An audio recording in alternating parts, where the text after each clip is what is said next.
Product provided by Nintendo of Norway / Bergsala. 10 long years.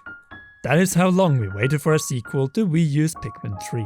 Yes, we had Hey Pikmin, but that wasn't really Pikmin. Even so, we also had Pikmin 3 Deluxe on the Switch during the cursed year of 2020. And while that version added so much, it was still wired to the ideals of the original release. The cop pad, a Wii remote-like control scheme, and a captain system that required you to nail your movements down to a T. But now, the slate has been wiped clean. And by that we mean a new control scheme, a renewed focus, and brand new story to follow. Pikmin 4 is a reset button for the franchise. A shiny reset button with some of the best things you liked before, but one none the wiser. But where does Pikmin 4 flourish?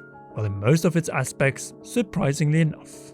As the story of Pikmin 4 starts with our usual introduction to Captain Olimar, or is it?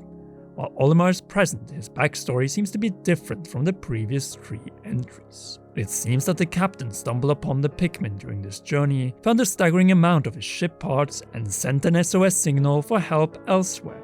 Enter the rescue corps, a squad with each their own respects, tasked with getting Captain Olimar home. Before they can set foot on the planet, however, the ship crashes with everyone falling in a different location of the world. Now it is up to you, the new rookie of the team, to find all of the members and figure out what happened to our beloved character. Along the way, you'll be accompanied by the rescue dog, Owachi, who is honestly the most adorable thing to come out of this new adventure, and was obvious for this thumbnail. The self-insert aspect of Pikmin 4 is nice, but there are a few negatives. The selection of building blocks to make your character feels limited. In addition, it means that your character really doesn't have any thoughts to speak of. All communication done through a tablet-like device comes from the other characters in the game, particularly from Shepard, the Rescue Corps officer, and Colin, the comms operator. What we liked about the previous games is that we got to experience the world from these space cadets' eyes, which feels a bit lessened in this title. That being said, the dialogue from the Rescue Corps members is quite entertaining and makes for quite fun interactions, as you're guided through the journey with quick wit and insight on what you should be doing next. The theming and overall structure of Pikmin 4's story isn't far off from the previous game. At the same time, it does feel like there are significant strides made. The story isn't just a part of the aftermath after you wrap days and look back at what happened.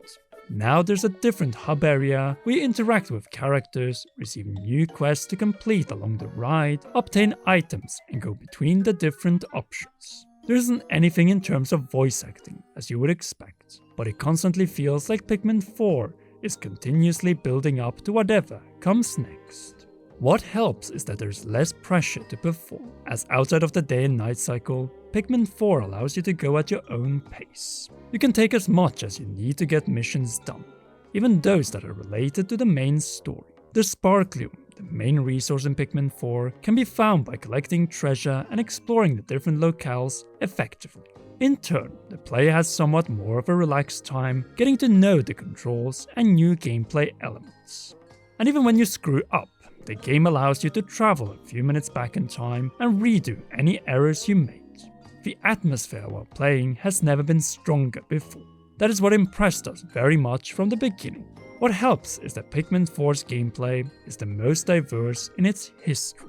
The landmasses you explore on this uncharted planet are wide, filled to the brim with stuff to do, and above all, vibrant. Take the first area, the sun-speckled terrace, for instance. As you move about for the first time, a lot of possibilities are locked for you. As you explore the wide open area, you might get an idea or two, but you won't be able to execute on them right away. Seemingly lost at first glance, you will move across the entrances to caves which go multiple sub-levels deep. It is here that you are introduced to new Pikmin types, like the ice and yellow Pikmin, before noticing that more areas are infinitely more accessible. With enough Pikmin at your side, and the allowance to drag them around, you'll find yourself taking on bosses and grabbing the big pieces of treasure. The flow is constant. Between the caves and overworlds, Pikmin 4 adds to the ante by adding single-player dandori battles. It is here that you enter special caves and duke it out against leaflings, transformed creatures originally from other planets. There might be a special mission similar to those found in Pikmin 3's side content, where you have to score a certain amount of points within a time limit. while in other locales, they will be like the bingo battles found in the previous games, where you collect as many creatures and treasures as you can to outmaneuver your opponent. There will be special bonuses for collecting certain elements within the level, so the race is constantly on without ever slowing down. Dandori adds variety to an already packed game, but that makes it oh so more welcome. On the flip side, the nightly excursions are a slight disappointment. The reasoning behind these travels is to find a special substance that turns the leaflings back into humanoids. The idea behind it is a very sound one, but frankly, the night expeditions are nothing more than tower defense mini-missions. With glow Pikmin as your allies, you're tasked with protecting dirt heaps and stay standing for a set amount of time. Fun enough in execution, but as part of this package, a bit of the weakest link. The controls of Pikmin have seen many shifts since its first iteration, from using a standard GameCube controller to a Wii remote. The gameplay has adapted a bit over the years to make it fit with its new home. That being said, the departure away from the Wii remote was a concerning one.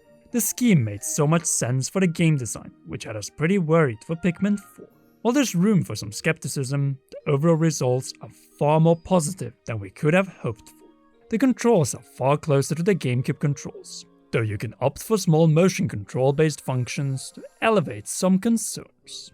What is a bigger talking point is that you have room to choose and operate items, ask Koachi for directions, and map the D-pad buttons for some helpful functionality. All these little things add up to make them feel more rapid.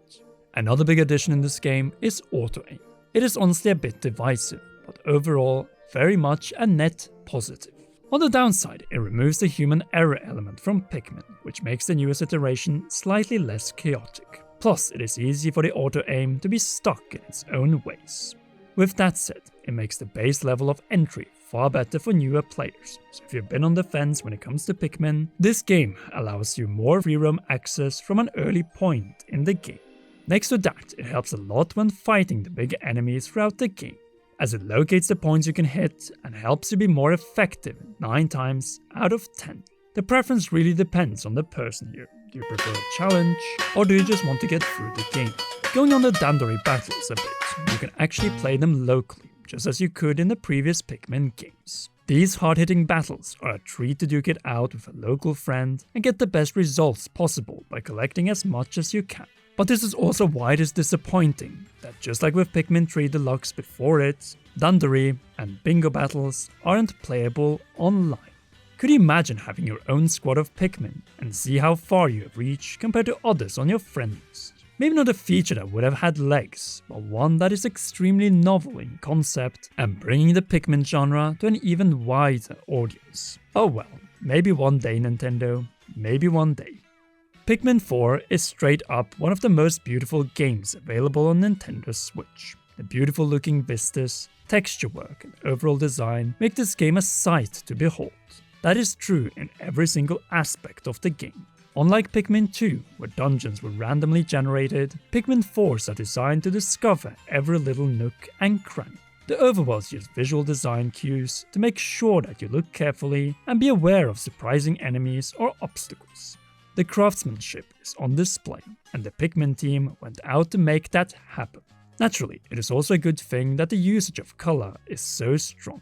The different treasures, characters, and enemies really pop on the screen, making the experience very much an inviting one. Between those items, be sure to look out for some special Nintendo memorabilia as well.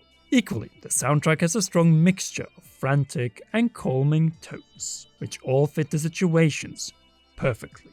The overworld themes are a big personal favorite, as they are much styled to their environments. The opposite in the cave is also true, with darker tones being an important factor. The work on the sound effects is unparalleled, with musical instruments coming alive when picked up, immediate danger strikes when an enemy pops out, and the short tones upon completing the task. It is mostly pleasant. Mostly, because oh lord, are the sad Pikmin noises still very much soul-crushing. Overall though, Pikmin 4 is another winner for the Nintendo Switch. There's a more grounded atmosphere that can twist and turn in an instant. The game offers up plenty of tools if you aren't sure what to do or if you feel that you make too many mistakes. What helps is that the gameplay loop has never been stronger and brings the best of what this series has on offer. Obviously, the night expeditions and lack of online dandori are somewhat of a disappointment, but no major deal breakers overall. What this game does best is bringing a drive to do as much as you possibly can. The areas are more entertaining to complete, with us each even hitting 100% on some of the landscapes. And as a result, we give Pikmin 4 a very solid 90 out of 100. Another solid Pikmin entry, with some drawbacks that lower the score a little bit, but still, this is one of the best Nintendo Switch games of the year. So are you picking up Pikmin 4? Sound off in the comment section down below. If you haven't already, then be sure to leave a like, subscribe and press the notification bell to not miss any upcoming Nintendo Switch videos. And last but not least, big thanks to you for watching until the end, and to all our patreon.com/Comeron patrons, and in particular, role producer Charles Shesh. You rock, and please enjoy one or both of these two awesome videos.